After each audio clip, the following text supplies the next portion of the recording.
Welcome back to the Deep Dive. This is our strategic briefing, really tailored for you, the commercial leader who's focused on reinventing revenue. Mm-hmm. In our current series, Revenue Reinvented, Mm-hmm. we're looking at the future of, quote, and order management, especially in this new world of customer experience and AI. That's right. And today, well, we're tackling something that, honestly, for decades felt like just paperwork. Necessary admin. Yeah, just a hoop to jump through. Exactly. But now, it's arguably the single most strategic artifact in modern commerce. We're talking about the sales quote. Absolutely. We are moving so far beyond just a static PDF document now. I mean, Yeah. think about the landscape today. You've got the everything is a service economy, right? Yeah. It's all built on subscriptions, usage-based models, super complex tiered pricing, Mm-hmm. and the old way of quoting, built on scattered data, endless spreadsheets, manual approvals, chasing signatures. It just cannot handle this level of complexity or the speed needed. So it's basically broken for how businesses operate now, Yeah. especially those hybrid revenue models. It's fundamentally broken. Yeah. For modern hybrid revenue, it just doesn't work anymore. And the cost, the actual economic penalty for sticking with that broken process, Yeah. it's huge, isn't it? It's massive. We looked at some research on strategic pieces, and they really highlighted this critical aha moment for sales leaders. Mm-hmm.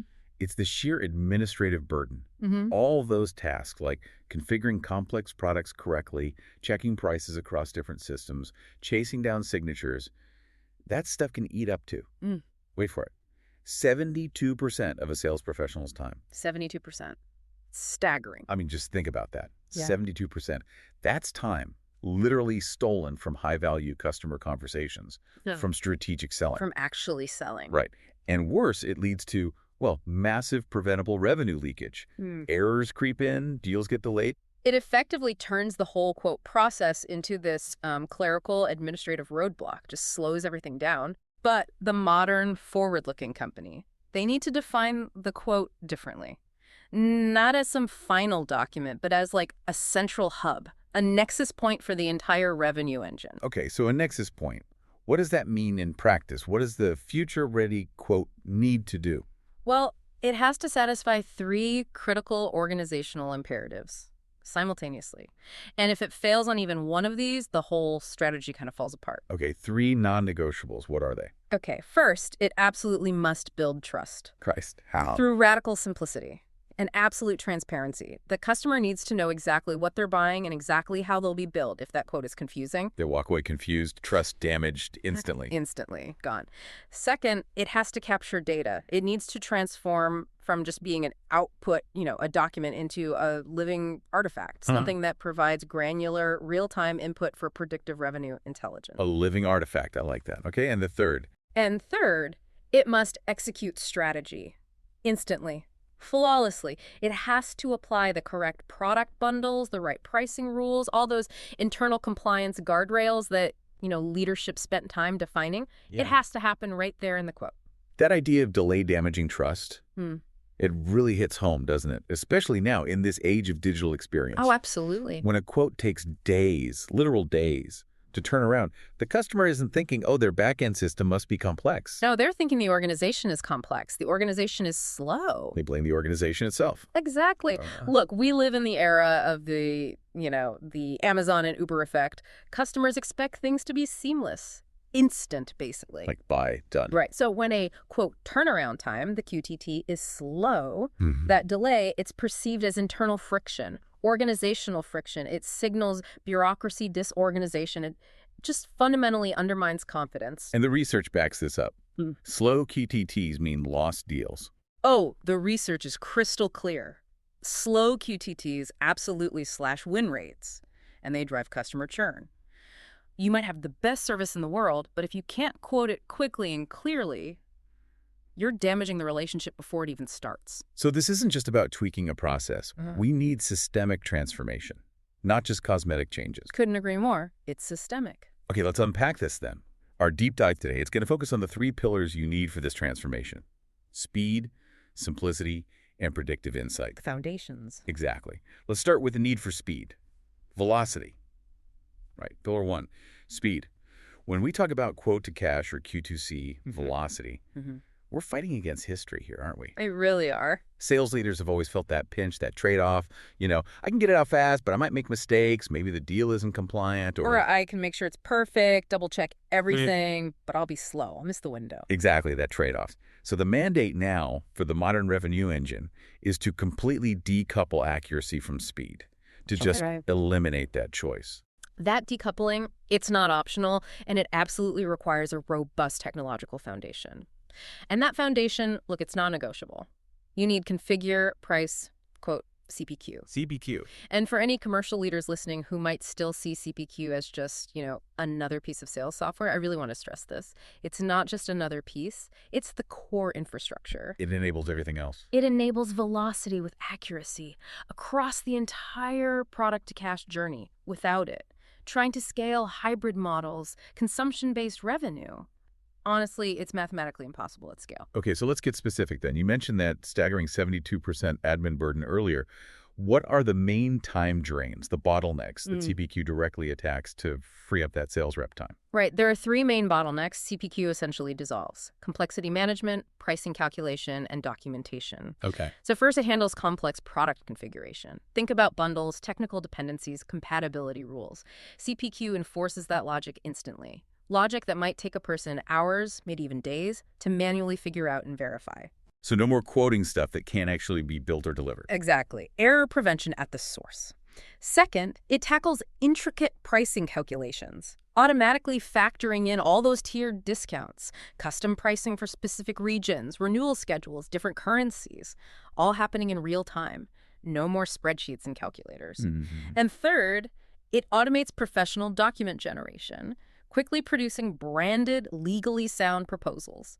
So by shifting that massive administrative lift onto the system, the reps are free? They're liberated, they stop being, glorified data entry clerks, and they can actually become strategic sellers again, focus on the value conversation. That makes perfect sense, especially for technically complex products. But we hear this all the time, right? Technology implementations often fail, and it's not usually the software's fault. It's the organization automating bad habits. Oh, yes. That warning about paving the cow path. That seems incredibly relevant here. What does that actually look like in practice when you're implementing something like CPQ? Paving the cow path.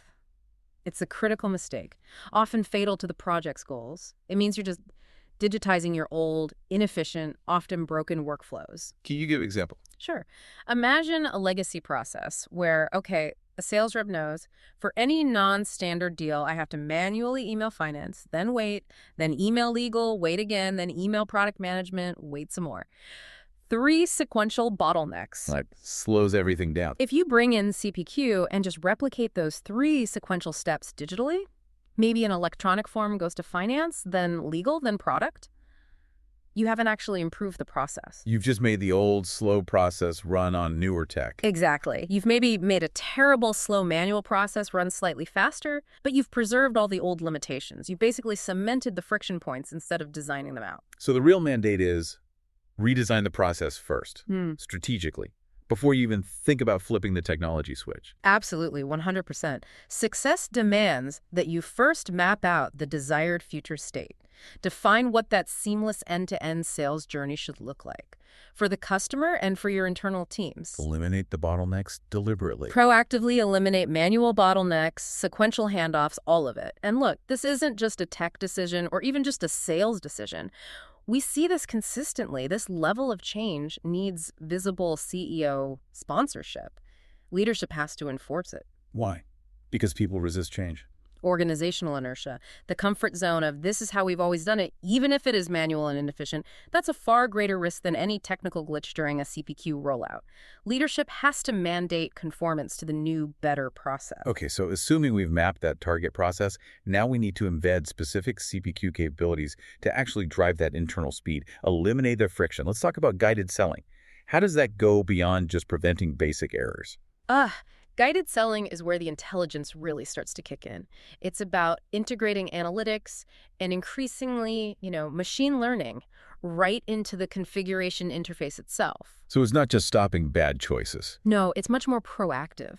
It's providing real-time, personalized suggestions based on CRM data the customer's purchase history, maybe their industry segment, even external intent signals. The system can actively recommend the optimal configuration or bundle. So it's helping the rep sell better, not just stopping them from messing up. Precisely. It shifts from reactive error correction, oops, you can't combine those two, to proactive sales enablement. Hey, for this customer, you should consider adding option C. It prevents errors before they happen and helps align the proposal optimally with what the customer likely needs or wants. Makes sense. And the second key area for friction busting, Huh. automated approval workflows. This is the classic deal killer, right? The endless wait for approvals on complex deals. It is the defining bottleneck in so many organizations. But governance shouldn't automatically mean delay. That's the key. So how does CPQ fix that? CPQ builds those governance rules, for special pricing, high discounts, custom configurations directly into the process flow itself. Instead of emails flying around. Exactly. It replaces those slow, opaque, manual email chains that used to eat up days, sometimes weeks. The system automatically routes the request to the right approver, maybe the VP of Finance, for a discount over 30%, for example. Same tracks it. Tracks the service level agreement, the SLA, for that approval. But crucially, once it is approved, the system can lock the quote. Lock it. Why is that important? That lock is vital. It prevents unauthorized changes after approval. It ensures that the final proposal going to the customer is fully validated, fully compliant, and this is critical for internal trust, won't lead to billing nightmares down the line because someone tweaks something at the last minute. So that lock connects sales and finance, builds trust internally. Precisely. It links that velocity directly to veracity, to accuracy. You mentioned earlier that clean data is essential for speed. Why is trying to speed up a system built on, dirty data just a bad idea? It's pretty simple mechanics, really. If your underlying system relies on siloed product info or outdated pricing rules maybe stored in spreadsheets or just fragmented knowledge stuck in people's heads, Yeah. trying to accelerate that system, you only accelerate the creation of inaccurate quotes. You end up with faster errors, not faster sales. So you could quote things you can't deliver or at the wrong price. Exactly. Imagine the sales team's product catalog isn't synced with production's. You quote something you can't build, or pricing data is out of date. Disaster. Robust data governance, cleaning, structuring, harmonizing all that siloed product and pricing data, it has to come first, before the tech acceleration. That's the hidden work, the prerequisite. It's the essential preparation. Neglect it, and your speed initiative will fail. Or worse, actively cause problems. So if we're focusing on speed and accuracy, the way we measure success needs a complete rethink too, right? We need to move beyond just counting activities, like how many quotes went out the door. Absolutely. The focus has to shift to outcome-based metrics, things directly tied to that whole Q2C continuum. Like what? The primary metric has got to be, quote, turnaround time, QTT. You measure the actual time elapsed from the rep starting a quote to the customer receiving that final, approved, locked proposal. Okay, QTT. But speed alone isn't enough, you said. Right. QTT must be paired with a quality metric, quote, acceptance rate, QAR. QAR tells you how effective and clear your quotes actually are. Are customers accepting them quickly? A high QAR suggests your quotes are clear, compelling, and strategically aligned. And who owns tracking these? That typically falls to RevOps. They monitor QTT and QAR because these metrics directly reflect real-world efficiency and how well your strategy is actually being executed at the point of sale. Okay, let's transition then. We've covered speed, the velocity strategy. Now for the second pillar, simplicity. In this incredibly complex B2B world, especially with all these hybrid revenue models popping up, simplicity often feels like a nice to have, a soft skill. But the research we looked at suggests it's way more than that. It's a hard-nosed competitive strategy, something that fundamentally drives trust and actually boosts conversion rates. Simplicity isn't passive at all. It's an aggressive, strategic choice. And the ROI absolutely backs this up. We've seen data points suggesting that businesses really recognize for creating simplicity for their customers. They've shown staggering financial outperformance. It's staggering. Well, one study indicated returns potentially up to 1,600% higher than the general stock market average. 1,600%. That's almost unbelievable. It's an incredible number, right? But it demonstrates that simplicity is directly tied to shareholder value. And why? Because complexity breeds confusion. And confusion. It kills deals. It erodes loyalty. Customers just give up. Okay, that 1,600% figure really lands the importance. But achieving that kind of external simplicity for the customer, that must require immense work, immense complexity management internally, right? It doesn't just happen. Oh, it requires a lot of hard work internally. That's the paradox. The goal is to enforce constraints, manage complexity behind the scenes so that the customer only experiences clarity. How do you do that, especially with really technical products or services, things with hundreds of rules, dependencies? That's where configuration abstraction comes in. It means using the CPQ rules engine to handle all that complexity, the product dependencies, the pricing matrices, the compliance guardrails behind the curtain. So the system enforces the rules. The system enforces everything, ensuring only a viable, compliant, manufacturable, deliverable product can even be configured in the first place. The salesperson and certainly the customer, they don't have to wrestle with engineering specifications or intricate rules. The system just guides them. It guides them automatically. It abstracts away the complexity, reducing the cognitive load for everyone. Simple output from complex inputs. But this complexity headache, it feels exponentially worse in the everything-as-a-service economy, doesn't it? Particularly with those hybrid models, subs, tiers, usage fees, consumption charges. How on earth do you maintain pricing transparency when the underlying model is so dynamic and, frankly, potentially confusing? That's where the murkiness creeps in, as you said. And that murkiness is the core failure point for trust. How so? Well, think about legacy back-office systems. Billing systems, ERPs, often they were designed for simple, transactional, one-time sales. They struggle massively with the sheer volume and variety of data coming from hybrid models, usage data, subscription changes, midterm upgrades. And that struggle shows up where? That systemic murkiness inevitably trickles out to the front office. It has to. The customer gets a quote that looks complex, maybe opaque. Then they get billing that's even more confusing, and bang, trust is shattered. So what's the fix, architecturally? Architecturally, you need modern, sophisticated billing platforms designed for this complexity. And you need RevOps to force the issue, consolidating product data, pricing rules, usage data streams into one coherent view. The external commitment you make in the quote must present a unified, simple reality to the customer, even if the internal mechanics to reconcile it all are complex. Simplicity for them, complexity managed by you. Okay, so the quote needs to be simple and clear, even if the underlying stuff is complex. But it also needs to do more than just list prices, right? You mentioned it needs to be a tool for storytelling, to sell the transformation. Exactly. We need to move to the narrative quote. Narrative quote. Yes, especially in complex B2B sales. The quote has to transition from just being an administrative checklist, an itemized list, to being a persuasive piece of communication, something that really solidifies the value proposition you've been building. It needs a story arc. It needs a clear narrative arc, yeah. One that helps the prospect visualize the tangible business improvement they'll get. It shifts the whole conversation away from being purely transactional, haggling over line items towards being strategic, validating the value.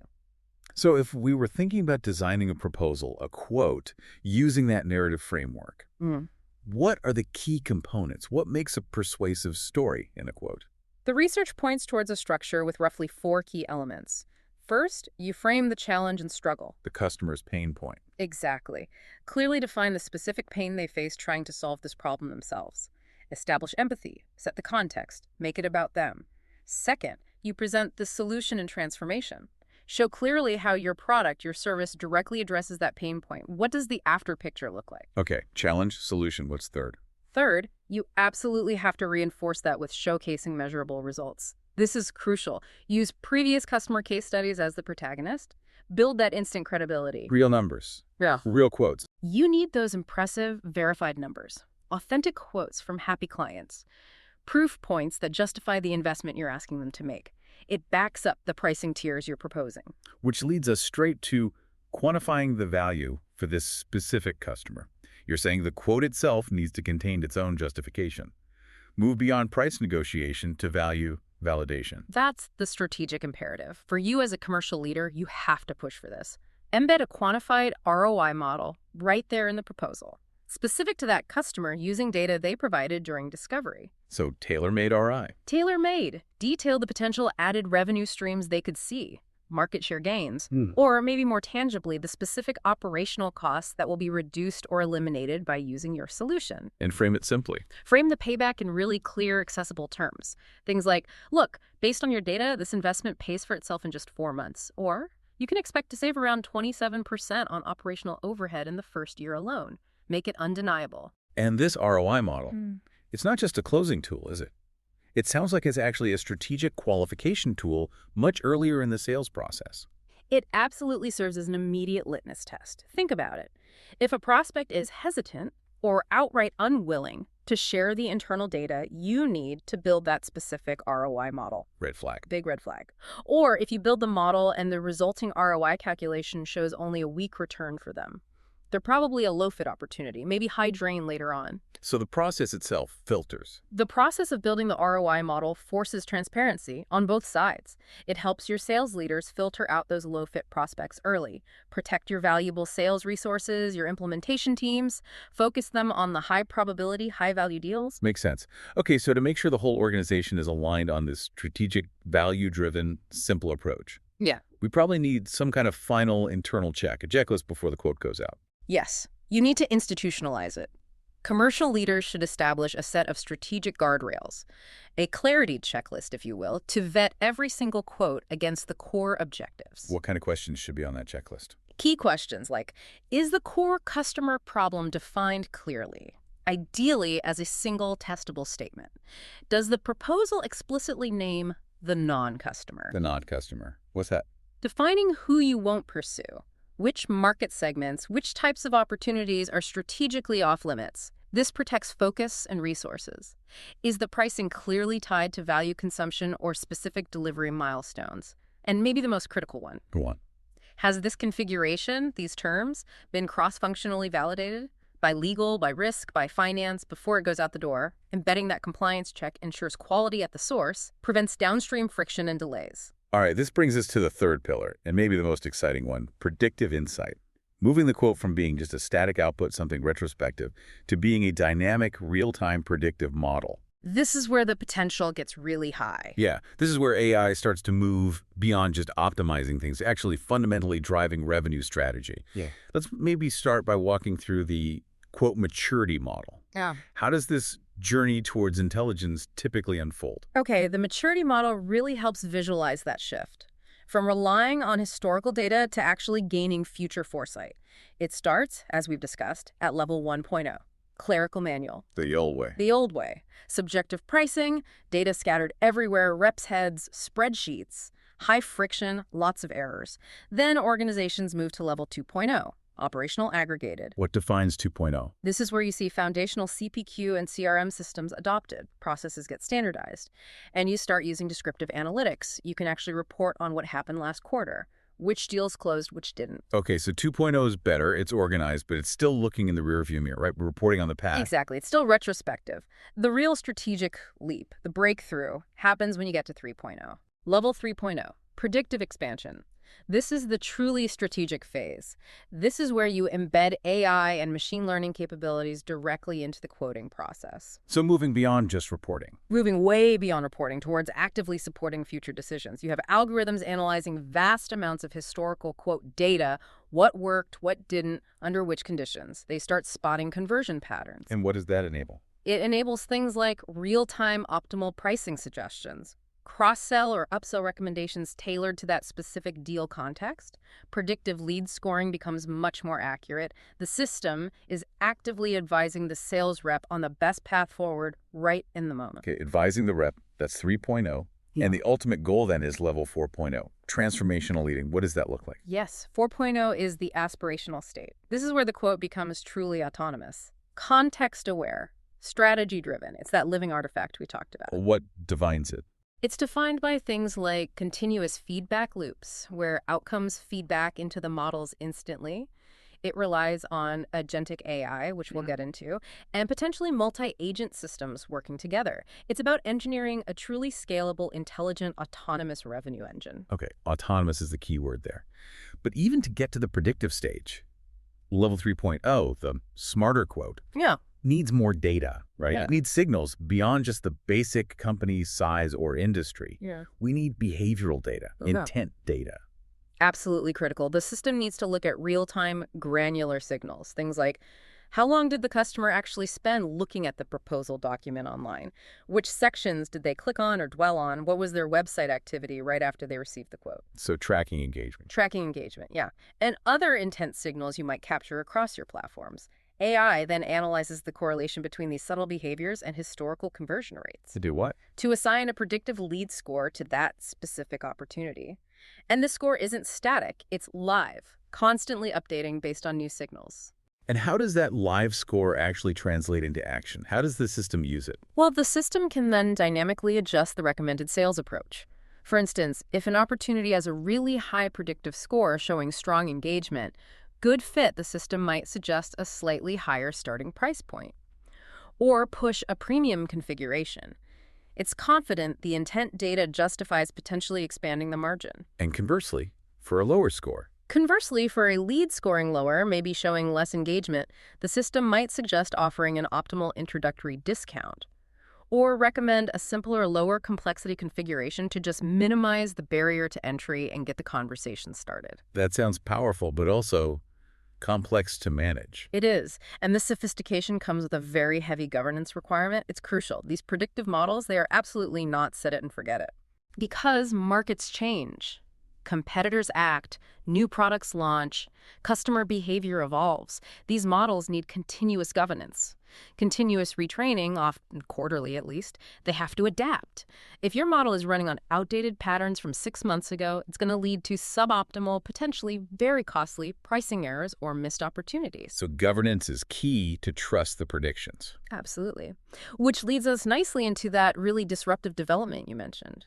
The jump from AI that just advises to AI that actually operates. The concept of agentic AI. Right, where the machine stops just recommending things and starts doing things, acting. This is a massive functional shift, especially for you as a commercial executive to get your head around. Agentic AI moves from being, say, a passive advisor, like suggesting a discount level for a human sales manager to approve, to being an active operator, actually executing tasks autonomously based on the strategic goals and the compliance rules you've already defined. It takes the human out of the loop for certain decisions. It removes human decision-making as the bottleneck for specific predefined actions. It can automate context-aware decisions, like dynamically adjusting pricing slightly based on a real-time public signal from a competitor, or instantly routing a specific type of compliance check that's been pre-approved without needing a human to click send. Wow. So this is the engine driving that truly scalable.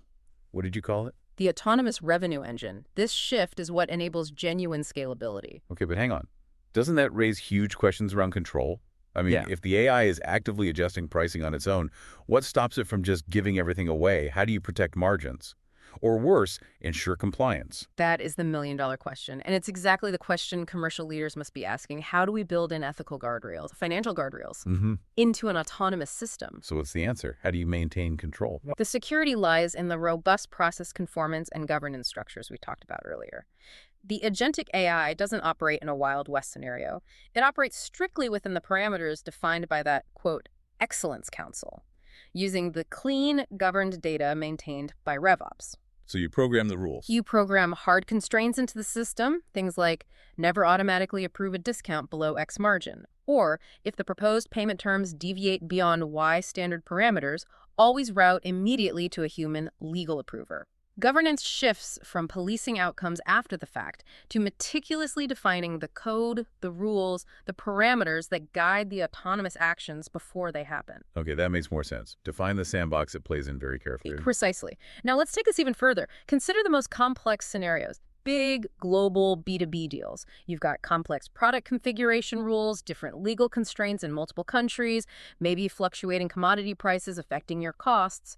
How does this AI architecture scale to handle that level of complexity in real time? Yeah, that sounds like a nightmare for sequential human approvals. It is the nightmare. And that's where the multi-agent system MAS framework comes in. This is the advanced architecture designed specifically to replace that single biggest source of delay in complex deals: sequential human approval time. Multi-agent system.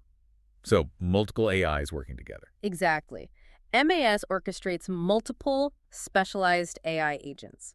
They work simultaneously, in parallel, rather than waiting for one human expert to finish their piece before the next one can even start. So you have, look, synthetic experts, AI agents acting as specialists. That's a good way to think about it. Imagine that complex global deal again. You might have a dedicated pricing agent simultaneously calculating the optimal margin based on current inventory, real-time market rates, and competitor pricing scraped from public sources. Okay, one agent for pricing. At the same time, a legal compliance agent is instantly cross-referencing the proposed contract terms against all the relevant jurisdictional regulations for the client's specific region or industry While pricing is being calculated. simultaneously. And maybe a risk assessment agent is analyzing the client's financial viability based on credit data, their payment history, suggesting optimal payment terms, or identifying potential risks. And they talk to each other. They don't wait for each other, they share intelligence and context instantly within the system.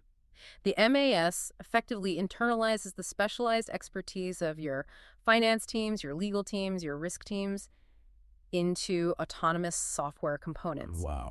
This collective, coordinated intelligence replaces that agonizingly slow, sequential, human-dependent delay with instant, validated compliance and optimization. The really complex quote becomes compliant and optimally priced almost instantaneously. That really elevates the quote to that living artifact status you mentioned. Dynamic, intelligent. And fully realizing that potential. Okay, this vision of agentic AI, multi-agent systems. Yeah. It's incredibly powerful. But like any advanced technology, without the right organizational scaffolding, the right support structure, it's probably just a fragile construct. Absolutely. Technology alone is never the answer. The transformation has to be sustainable. Which brings us squarely to the role of revenue operations RevOps. You've mentioned them a few times.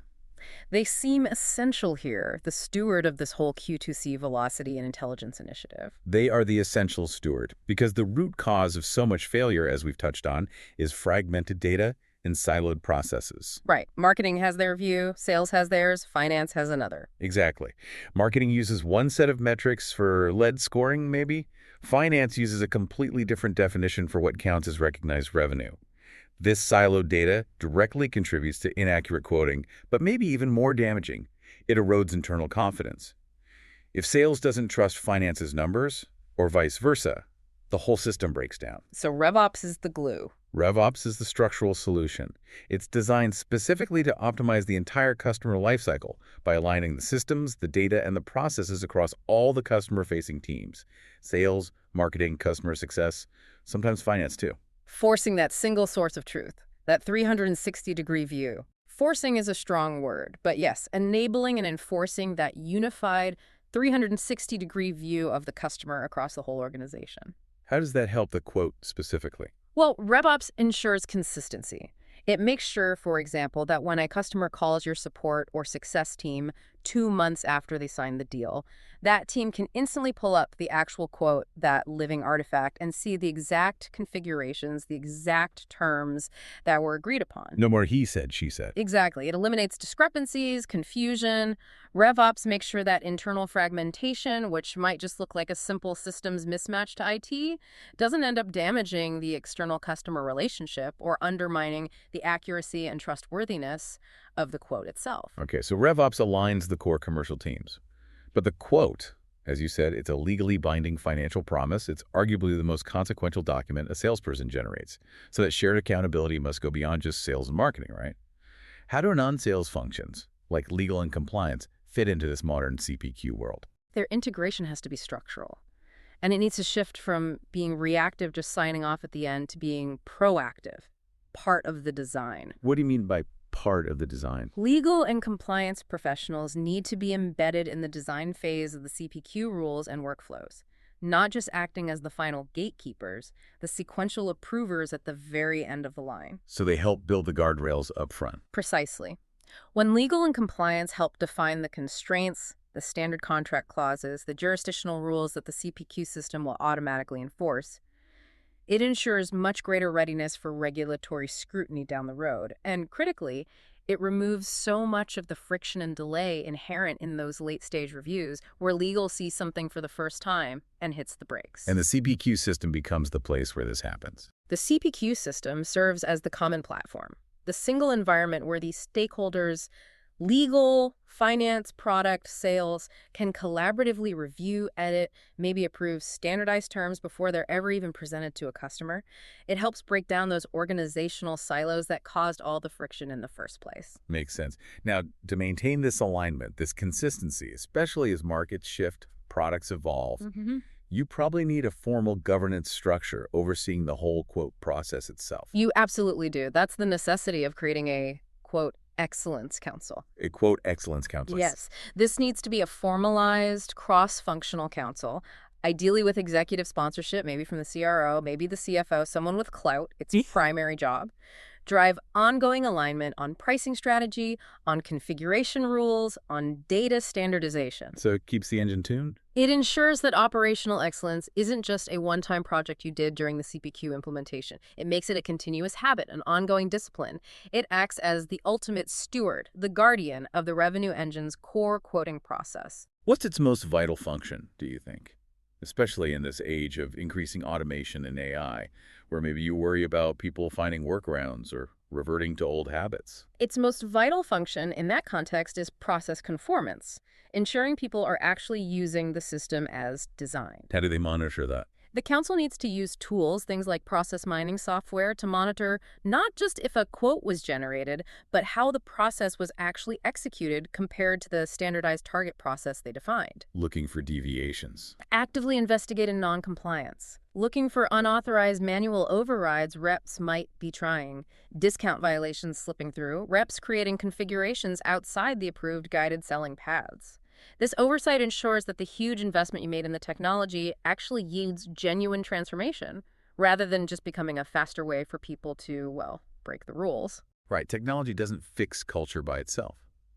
Okay, finally, let's try and tie this all together with a framework for strategic accountability. How should leaders actually orchestrate this kind of transformation? You mentioned the FAST principles.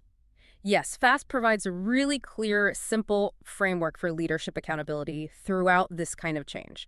It starts with F for focus. Focus. Meaning clearly define the what. What is the core business problem we are trying to solve with this initiative? Define it as a single, clear, testable statement that everyone understands. Then comes A for accountability. Accountability. Establishing precisely who owns what. Who owns process compliance? Who owns data maintenance and governance? Who owns adherence to the rules? Often, much of this gets centralized within RevOps. Then S is for simplicity. Simplicity. Defining the how. How are we going to make this work? Ensuring the new systems are intuitive for the users, especially sales reps. Maximizing efficiency, minimizing clicks. Designing for ease of use. And finally, T is for transparency. Ensuring that all stakeholders, from the exec team down to the individual reps, know the strategic goals, know the progress being made, and see the results via clear, consistent metrics. This prevents any relapse back into siloed thinking or hidden agendas. Focus, accountability, simplicity, transparency. FAST. #tag OTRO, conclusion and strategic recommendations. Wow. Okay, that was an incredibly intensive deep dive. Yeah. We've really journeyed from the quote as simple paperwork to the quote as, well, the central nervous system of the revenue engine. It really is transformative when you think about it that way. Yeah, the core insight, I think, is powerful. The sales quote is no longer just an administrative footnote. It's a real-time mirror reflecting your entire enterprise's health. It reflects your capacity for trust, your mastery of data, and the clarity of your strategy. Well put. We're undeniably shifting, moving away from just managing legacy processes that were designed for simpler linear markets, towards actively engineering an autonomous revenue engine, powered by this kind of embedded intelligence we've discussed. That strategic quote, the intelligent quote, it's the ultimate output of a truly optimized revenue operations engine. It delivers not just speed, which is table stakes now, but predictability, certainty, confidence. So for the strategic leaders listening, navigating this shift, trying to build for this new world of customer experience and AI, what are the key takeaways, the actionable directives from all this research? Based on everything we've covered, I think there are 3 clear, actionable directives, non-negotiables, really. Okay, number 1. First, you absolutely must prioritize data governance as a strategic prerequisite. Cannot stress this enough. Velocity, intelligence, they are entirely conditional on veracity, on the truthfulness of your data. Garbage in, garbage out still applies. More than ever with AI, you have to commit executive resources, real budget to cleaning, structuring, and governing your product data, your pricing data, your customer data pipelines before you even think about large-scale AI or agentic implementations. If you're struggling with basic data hygiene today, you simply cannot leapfrog to the predictive or autonomous stages tomorrow. It won't work. Okay, data governance first. Prerequisite, what's number 2? Second, establish formal, quote, governance. Create that cross-functional, quote, excellence council we talked about. It needs active executive sponsorship, and it must be tasked with continuously monitoring process conformance and defining those crucial outcome-based success metrics. QTT, QAR, margin protection. This is how you instill and sustain operational discipline over time. Makes sense. Governance for sustainability. And the third directive. And finally, design target processes for simplicity. Resist the urge to just digitize failure, don't pave the cow path. View your CPQ implementation or any related tech project, not just as software deployment, but as a golden strategic opportunity. An opportunity to design the intuitive, seamless, end-to-end sales journey of the future. Eliminate every possible manual step, every organizational bottleneck you can find. Because of that external simplicity. At external simplicity, which is achieved through really hard internal work and smart design, that yields the greatest, most sustainable competitive edge in the long run. With 3 clear takeaways. Data first, govern the process, design for simplicity. So the final thought for you, the commercial leader listening, focused on reinventing revenue. What does this all really mean?